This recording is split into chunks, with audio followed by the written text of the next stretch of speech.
Hey YouTube, it's Don here. I'm doing something a little bit different. I'm actually reviewing my roommate's rifle.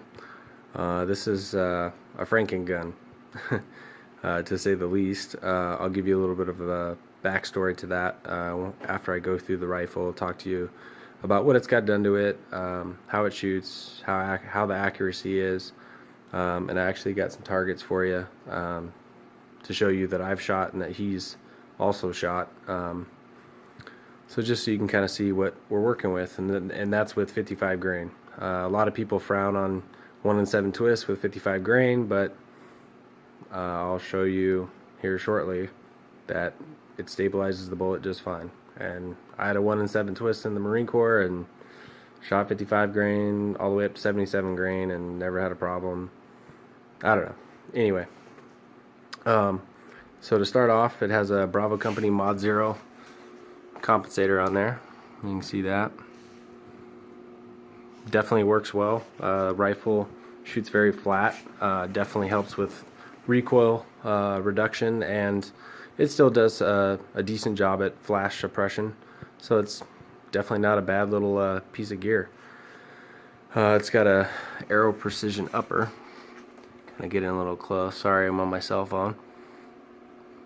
Just very, very nice.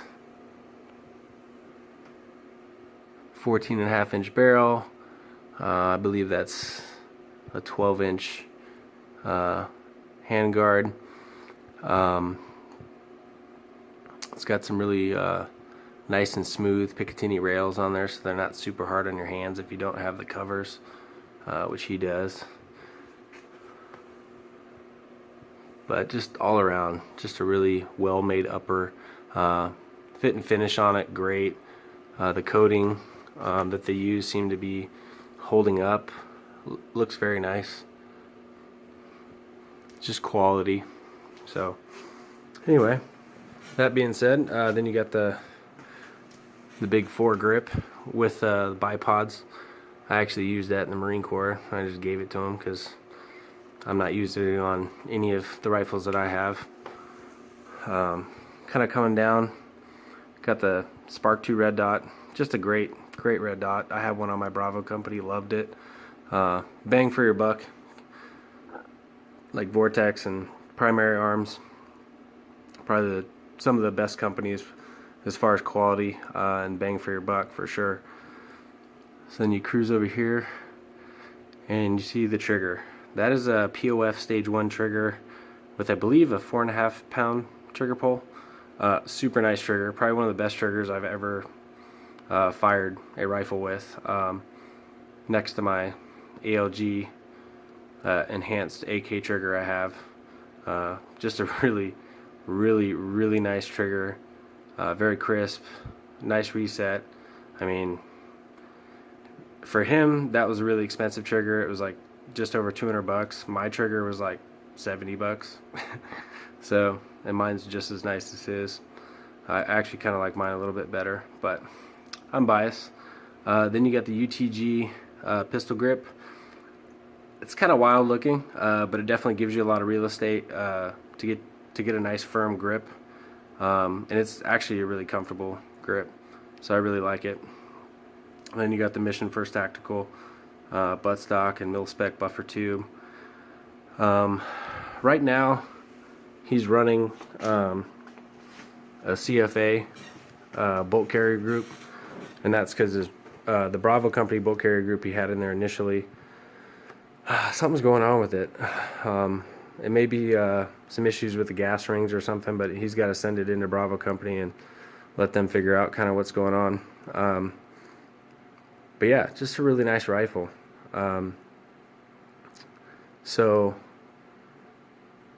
I guess without further ado, I'm going to go ahead and pause this video and kind of set up the targets, and you can kind of see his initial groupings. And I believe this was the first time he shot the rifle with the new upper on there. So again, I'm going to go ahead and pause it and then show you some groups.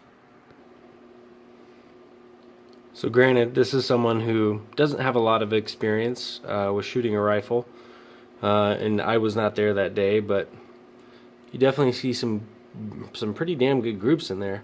A lot of that's just trigger control, breathing. I believe the target on the right was him actually bringing the rounds down, and then I think the target on the left, he said, was just him kind of firing at a higher rate at the 100. But both of these are 100-yard line targets, so again, not too shabby for someone who, you know, doesn't have any real formal training other than what I've taught him, and I'm a Marine combat vet myself, so I've definitely showed him some stuff, but you know, I mean, practice makes perfect, I guess. Not really, but just the more shooting, the better you get, and you just kind of get to understand your rifle and where you can hold it and all that good trash. So that's pretty much all I got, YouTube. Hope you enjoy.